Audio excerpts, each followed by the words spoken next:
राजकुमार जी बिलासपुर से। श्री राम। महाराज जी आपके चरणों में कोटि कोटि प्रणाम।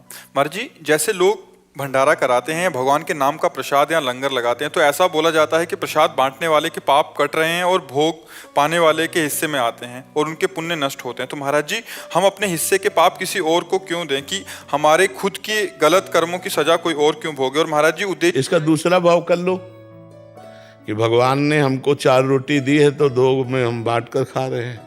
पाप पुण्य काहे को लगा? हमको कोई पाप नष्ट करने की बात है, अपने भगवान की आराधना कर रहे हैं। तो दियम वस्तु गोविंदम तुभ्यमेव समर्पये, हे भगवान आपके द्वारा दी ही वस्तु आपकी सेवा में लगा रहे हैं, तो वो पाप वाली बातें हटा दो। ये बात सर्वोत्तम है। तो दियम वस्तु गोविंदम तुभ्यमेव समर्पये, हे गोविंद आपने जो मुझे दिया उसी में से हम कुछ बांट रहे हैं। कोई पुण्य का कोई पाप का झंझटे मत रखो, तो ये भगवत सेवा बन जाएगी। महाराज जी अगर करने वाले का कोई संकल्प ना हो, वो ये भाव रखे कि मैं अपने आराध्य देव को ही विविध रूपों में पवा रहा हूँ, तो ये और सामने वाले के किसी भी उस पे तो आएगा नहीं महाराज जी। हाँ, अब सामने वाले को ये ध्यान रखना है कि यदि आप गृहस्थ हो और तीर्थ या धाम आए हो तो ऐसे मत करो यार, ऐसे मत करो। तुम बाबा जी नहीं हो, तुम गृहस्थ हो। बिहारी जी के मंदिर में मिले, राधा वल्लभ जी के मंदिर में मिले तो ऐसे ले लो किनका, वो भी थोड़ा। ये भर भर के जो बढ़िया खीर और पकौड़ा और समोसा जो खा रहे हो ये ठीक नहीं है। तुम गृहस्थ हो, तुम अपनी कमाई करते हो, तो धाम आओ तीर्थ आओ, 2 को पवा दो, लेकिन पाने की इच्छा मत रखो। तुम गृहस्थ हो, गृहस्थ आदमी को ऐसे नहीं करना चाहिए यार। तुम्हारे पास मेहनत के कमाए हुए रुपए हैं, कुछ ना हो तो एक दिन उपवास कर लो, दूसरे दिन थोड़ा चना चबेना चबा के पार कर लो। धाम आयो 2-3 दिन, अब दूसरे का दिया हुआ हलवा पकौड़ी रबड़ी रसगुल्ला खाओगे तो तुम्हारा ना तो बुद्धि काम करेगी और ना भजन बनेगा, सुकृत और नष्ट हो जाएंगे।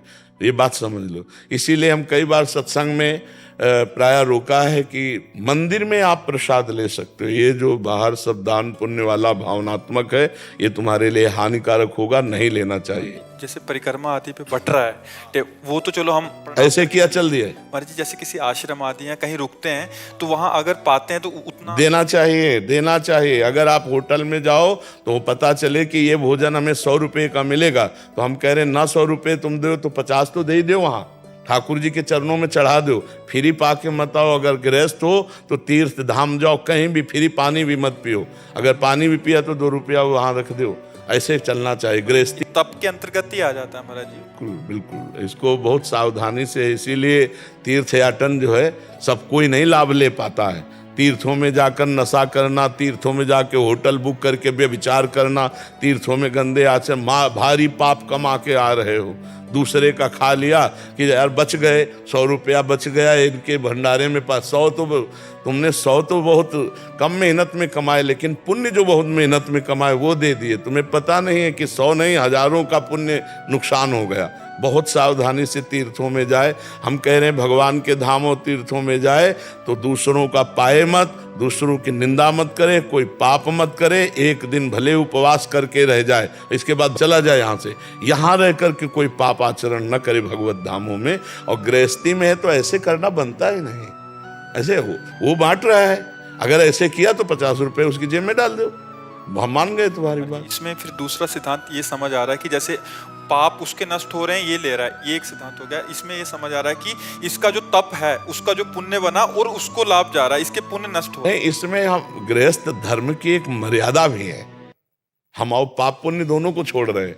गृहस्थ धर्म की, आप कमाते हो, आप तीर्थ आए हो, धाम आए हो, आप 2 का पेट भरना सीखो।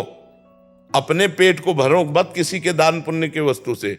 अपने तो जैसे बने वैसे खाओ पियो। अब जैसे धाम आए हो तो 100 रुपया के चना ले लिए, बंदरों को डाल दिए, कुछ दाना 10 रुपया के डाल दिए। हम जो पक्षी वृंदावन के खा, जैसे भूखे गली में इधर उधर बैठे रहते हैं अपंग, कोई कुछ 4 फल ले लिए, सेव एक बांट दिए, हो गया। गृहस्थी में हम कह रहे कुछ नहीं है ना। जब भगवान सुदामा जी के तंदुल पा सकते हैं तो तुम्हारी कुछ भी वस्तु 2 फूल ले लिए बिहारी जी के चरणों में चढ़ा दिए, लेकिन हम किसी का खाएंगे नहीं, हम किसी का दान पुण्य लेंगे नहीं। गृहस्थ आदमी ऐसे चलना चाहिए। विरक्त का है कि अब बाबा जी कहीं पेट भरना, जहाँ भगवान व्यवस्था कर दे पाया और दिन भर भजन किया। गृहस्थ को ऐसा चाहिए कि अपनी मेहनत का धाम आदि तीर्थ आदि खाए, कहीं भी किसी दूसरे का दान पुण्य का भोजन न करे। अगर साधु महात्माओं के आश्रमों में भी पावे तो वहाँ ठाकुर जी के सामने कुछ न कुछ भेंट चढ़ा दे, या फिर भेंट ना हो तो सेवा कर दे, सोहनी लगा दे, वहाँ दोना पत्तल फेंक दो, निपट जाएगा।